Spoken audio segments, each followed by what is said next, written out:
নমস্কার বন্ধুরা, আমাদের চ্যানেল বাস্তুশাস্ত্রে নতুন একটি ভিডিওতে আপনাদের সকলকে জানাই স্বাগত। বন্ধুরা, কিছু কিছু মানুষ আছে যাদের মধ্যে সবসময় নোংরা চিন্তা বা কামবাসনা জাগে। আজকের ভিডিওতে আমরা একটি গল্পের মাধ্যমে আপনাদের বলবো নোংরা চিন্তা বা অতিরিক্ত কামবাসনা বন্ধ করতে বজরংবলী হনুমানজি কী বলেছেন।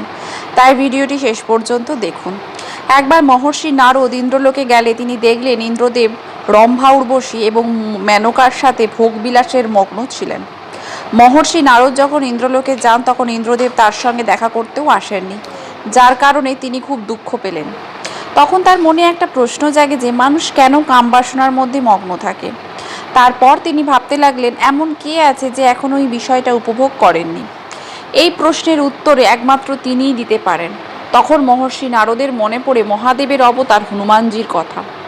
দেবর্ষি নারদ আর কোনো দেরি না করে ইন্দ্রলোক ত্যাগ করে হনুমানজির কাছে পৌঁছান। তখন হনুমানজি তপস্যায় মগ্ন ছিলেন। নারদ মুনি সেখানে পৌঁছানোর সাথে সাথে হনুমানজি চোখ খুললেন এবং দেবর্ষি নারদকে বললেন, আজ আপনি আমার কাছে কি মনে করে? কারোর সাথে কোনো অপ্রীতিকর কিছু ঘটেছে নাকি? কেউ সমস্যায় পড়েছে? তখন দেবশ্রী নারদ বললেন, না ভগবান, আজ আমি আপনাকে স্মরণ করেই এসেছি, কিন্তু একটি সংকটের মোচনের জন্যই আপনার কাছে আমার আশা। আমি শুধু আপনার কাছ থেকে একটি প্রশ্নের উত্তর জানতে এসেছি। তখন হনুমানজি বললেন, বলুন আপনার সেই প্রশ্ন কি? তখন দেবর্ষি নারদ বললেন, হে সংকটমোচন হনুমান, আজ আপনি কোনো নারীকে এখনও অবধি স্পর্শ করেননি, কিন্তু ইন্দ্রলোকে পৌঁছে ইন্দ্রদেবকে পেলাম না, কারণ তিনি রম্ভা, মেনকা এবং উর্বশীর লালসায় মত্ত ছিলেন। তখন আমার মনে পড়ে এই প্রশ্ন জাগে যে মানুষের মনে কেন এই লালসার চিন্তা জাগে এবং কিভাবে এটি বন্ধ করা যেতে পারে। তখন মহাবলী হনুমানজি বললেন, হে দেবশ্রী নারদ, এটা যদি আপনার প্রশ্ন হয়ে থাকে তাহলে আমি আপনাকে এই প্রশ্নের উত্তরে একটি গল্প বলবো। আপনি সেই গল্পে আপনার প্রশ্নের উত্তর পেয়ে যাবেন। তখন দেবশ্রী নারদ বললেন, ঠিক আছে, আমি শেষ পর্যন্ত পূর্ণ হৃদয় এবং নিষ্ঠা সহকারে সেই গল্প শুনব এবং সমগ্র বৈকুণ্ঠ জগতে তা বিশ্লেষণ করব। তারপর হনুমানজি গল্প বলতে শুরু করেন। এক সময় এক আশ্রমে এক গুরু এবং তার শিষ্যরা থাকতেন। তখন সমস্ত শিষ্যরা প্রতিদিন ভিক্ষা করার জন্য আশ্রমের বাইরে বিভিন্ন গ্রামে যেত। সেই শিষ্যদের মধ্যে এক যুবক শিষ্য দেউরিয়া নামের একটি গ্রামে ভিক্ষা করতে যেতেন। সেই গ্রামে যাওয়ার পর তিনি যাওয়ার পথে একটি নদী ছিল। একদিন সে দেখতে পেল গাছের আড়ালে লুকিয়ে আছে এক যুবক। তিনি এই যুবকের কাছে গিয়ে জিজ্ঞেস করলেন, ভাই, এই গাছের আড়ালে লুকিয়ে তুমি কি দেখছো?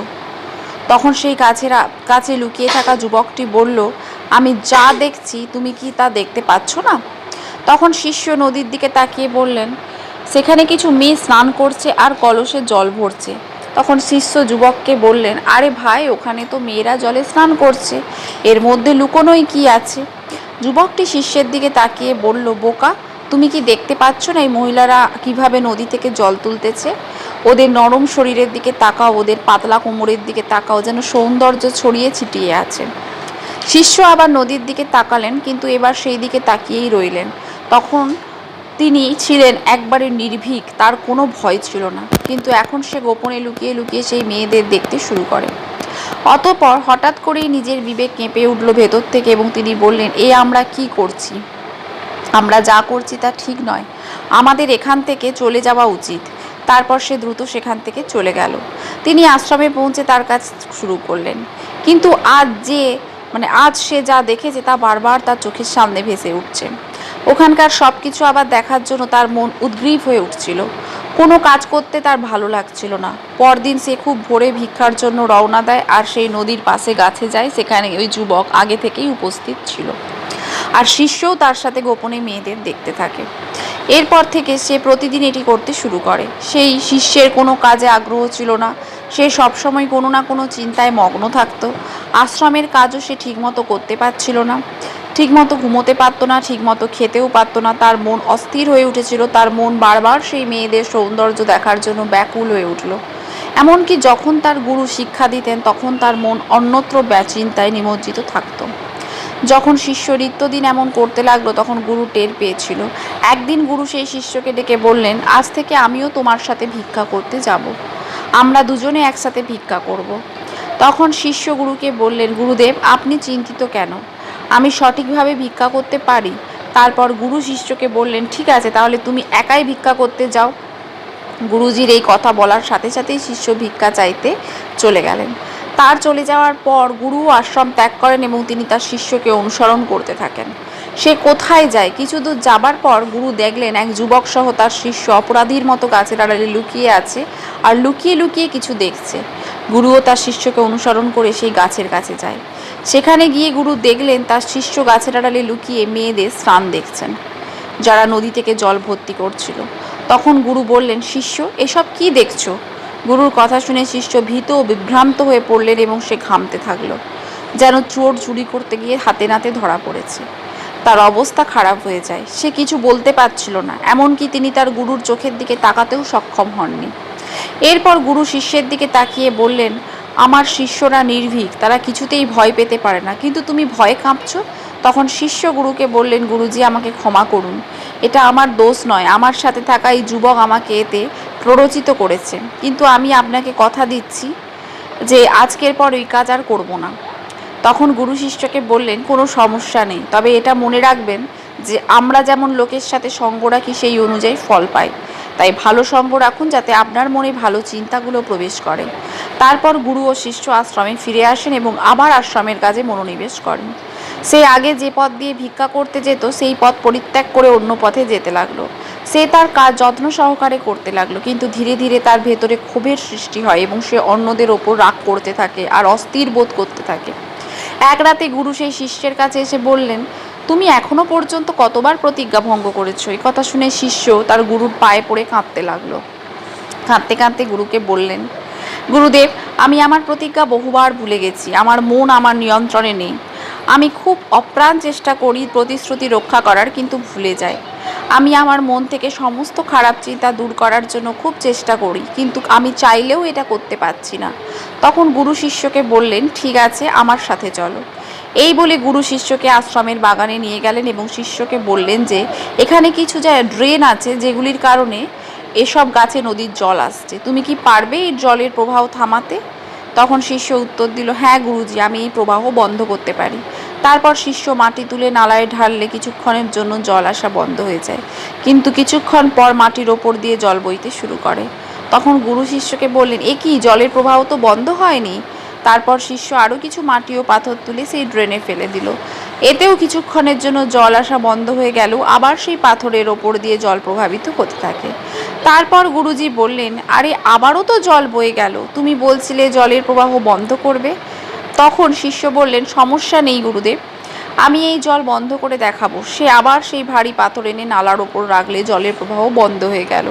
আর শিষ্য গুরুজিকে বললেন, দেখুন গুরুদেব, আমি আপনাকে বলেছিলাম যে আমি জল আসা বন্ধ করব, কিন্তু আমি বন্ধ করে দিলাম। তারপর গুরুজি হেসে বললেন, আচ্ছা ভালো করে দেখো, জল আসা কি বন্ধ হয়ে গেছে?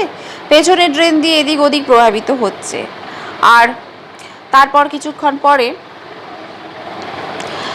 পাথরের দিয়ে জল যেতে শুরু করলো বলে। তারপর কিছুক্ষণ পরে সেই ঘটনায় ঘটলো। তখন গুরুজি শিষ্যকে বুঝিয়ে বললেন যে তোমার সাথেও একই ঘটনা ঘটছে, তুমি বারবার চেষ্টা করছো কিন্তু প্রতিবারই তোমার প্রচেষ্টা ব্যর্থ হচ্ছে। তুমি যতই মাটি পাথর রাখো না কেন, জল অবশ্যই তার পথ তৈরি করবে। এই সব দেখে শিষ্য গুরুকে বললেন, হে গুরুদেব, আপনার কাছে কি কোনো উপায় নেই যাতে আমি এই নোংরা চিন্তা বন্ধ করতে পারি এবং এই চিন্তা আমার মাথায় আসা বন্ধ হয়? তখন গুরুজি শিষ্যকে নদীর কাছে নিয়ে গেলেন, সেখান থেকে যেখানে বাগানে জল আসছে। গুরু শিষ্যকে বললেন, এই নদী থেকে বাগানে জল যাচ্ছে, এই পথ বন্ধ করলে জল বাগান পর্যন্ত যেতে পারবে না। তখন শিষ্য বললেন, আমি এখান থেকে জল যাওয়া বন্ধ করব। তারপর শিষ্য খুব পরিশ্রম করে পাথর কাদা দিয়ে নদী থেকে জল যাওয়ার পথ বন্ধ করে দিল এবং গুরুজিকে বললেন, গুরুদেব, আমি জল বন্ধ করে দিয়েছি, এখন এই জল বাগানে যেতে পারবে না। তখন গুরু বললেন, বাগানে জল না গেলে গাছপালা জল পাবে কোথা থেকে? এই গাছগুলোর তো জলের প্রয়োজন। সেই সব গাছের মধ্যে এমন কিছু গাছ আছে যেগুলোতে প্রতিদিন জলের প্রয়োজন হয়, জল না পেলে তারা শুকিয়ে যাবে এবং মারা যাবে। গুরুর কথা শুনে শিষ্য নদী থেকে জলপ্রবাহের পথ খুলে দিলেন। তারপর গুরু শিষ্যকে জিজ্ঞেস করলেন, এই নদীর সমস্ত জল বাগানের দিকে ঘুরিয়ে দিলে কি হবে? তখন শিষ্য উত্তর দিলেন, সেখানে সব গাছপালা ধ্বংস হয়ে যাবে, সেখানে কিছুই অবশিষ্ট থাকবে না। তখন গুরু মুচকিয়ে এসে বললেন, আমি তোমাকে কি করিয়েছি, তুমি কি কিছু বুঝতে পেরেছো?